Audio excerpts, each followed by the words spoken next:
Previsão de tempo para esta segunda-feira, 26 de janeiro de 2015. Estamos com uma condição de tempo firme agora no período da manhã, pouca nebulosidade sobre o estado de Santa Catarina, mas podemos ver que nas proximidades do estado tem algumas áreas de instabilidade em formação, que no período da tarde se intensificam devido ao forte aquecimento. Hoje vamos ter temperaturas acima de 30 graus em boa parte do nosso estado.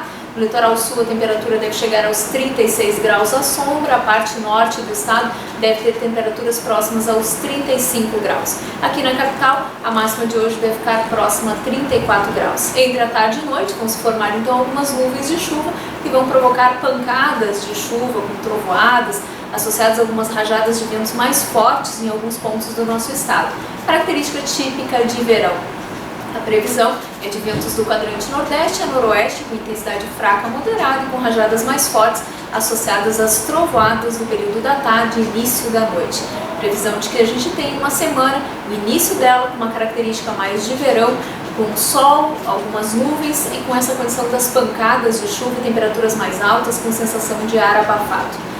Mais detalhes sobre a condição do tempo você encontra no nosso site.